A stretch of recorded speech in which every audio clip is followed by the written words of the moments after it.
Olá, tudo bem? Sejam bem-vindos ao curso Agente Comunitário de Saúde do programa Novos Caminhos do Instituto Federal de Rondônia. Nesse módulo, iremos trabalhar sobre doenças transmissíveis e não transmissíveis. Me chamo Tiago Ribeiro e vou estar auxiliando vocês nessa nova caminhada.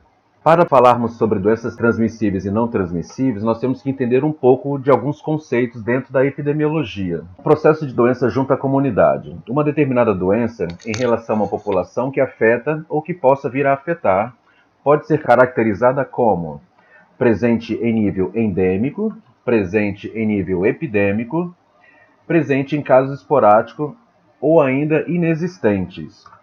O favorecimento de uma dessas situações dependerá de inúmeros fatores relacionados ao agente, ao ambiente ou ainda ser humano suscetível ou não à doença. Denominamos então de estrutura epidemiológica. Elevado número de casos de certa doença em determinado lugar não indica necessariamente a existência de uma epidemia.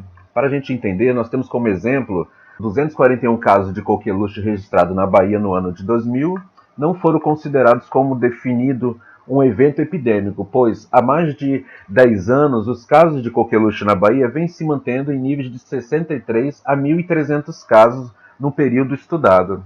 Então, quando nós falamos de 241 casos, dependendo da região, se torna um caso epidêmico, porém um evento epidêmico. No caso desse exemplo, não foi considerado na Bahia. Já um único caso pode ser tido como epidêmico. Exemplo, um morador do Ceará foi hospitalizado com suspeita de cólera e confirmado então em laboratório como portador do Vibrio cholerae. A partir desse primeiro caso, inúmeros outros foram notificados em uma comunidade residente em torno de uma única cacimba, o local então de coleta e utilização da água, confirmando assim um processo epidêmico.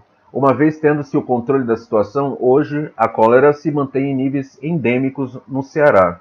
Ou seja, a partir de um caso notificado, foi feito um estudo epidemiológico junto à comunidade, através dos agentes de saúde e profissionais de laboratório, e identificado que aquela cacimba era a fonte inicial desse caso. Foi considerado, então, um caso epidêmico. Hipócrates usou os termos endêmio, no sentido de habitar ou lugar, nele residindo de longa data ou nele se instalando por longo tempo, e epidêmio, no sentido de visitar, no intuito talvez de salientar o caráter de temporalidade de provisório. Ou seja, entendemos que endemia é um caso que nós temos uma doença já instalada naquela população, naquele determinado local ou região, e epidêmio, quando então surge um novo caso que não é habitual naquela região.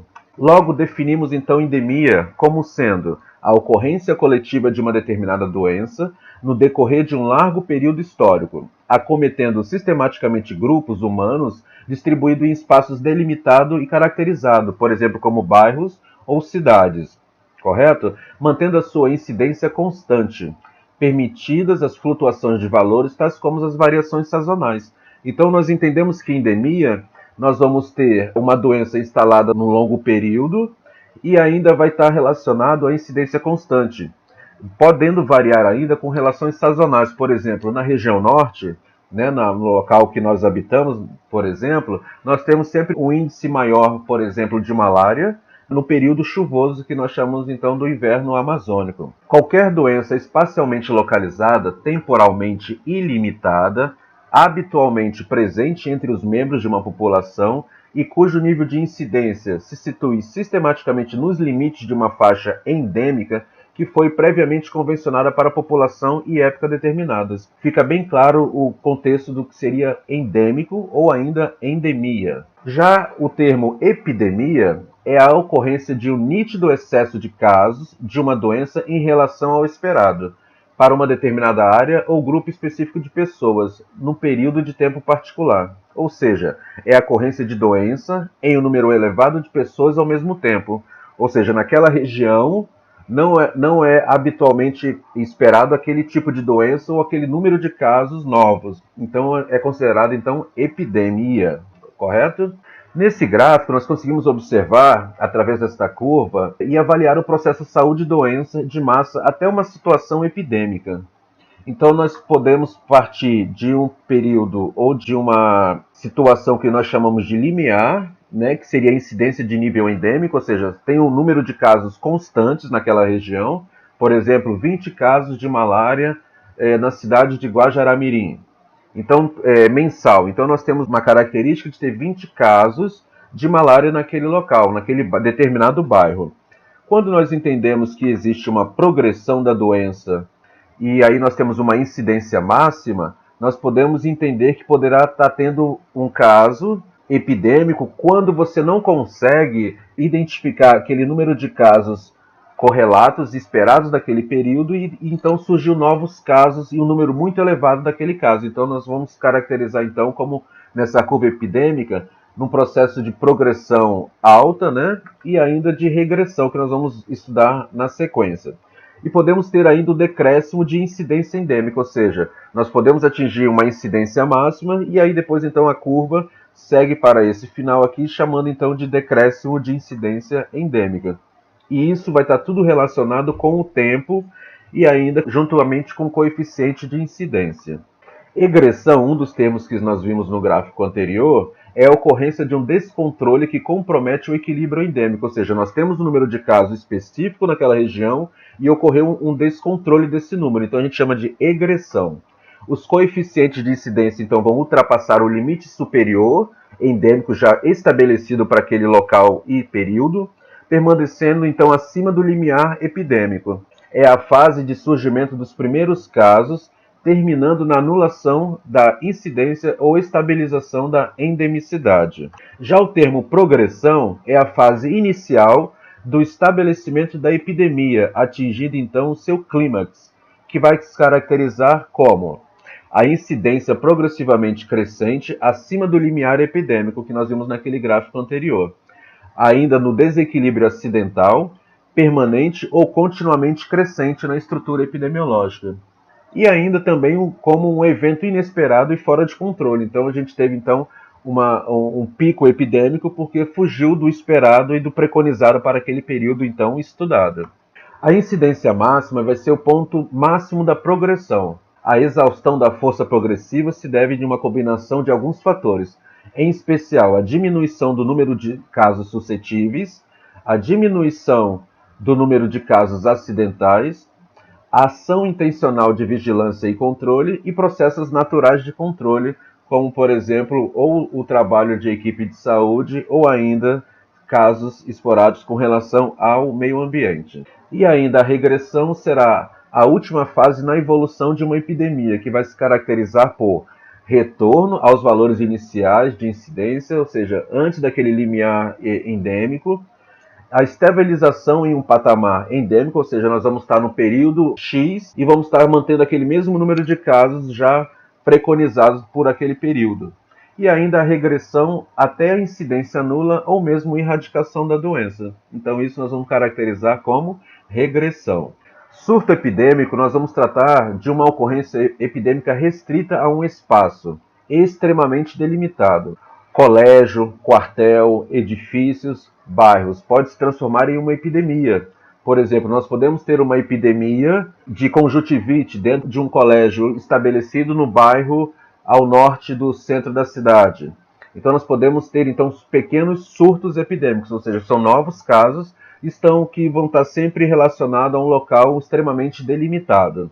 Um exemplo clássico, por exemplo, é uma cozinheira dos Estados Unidos que ficou conhecida na história como Maria Tifosa, portadora então da Salmonella Typhi, e foi responsável pelo grande número de casos registrados em casas de família, colégios e restaurantes.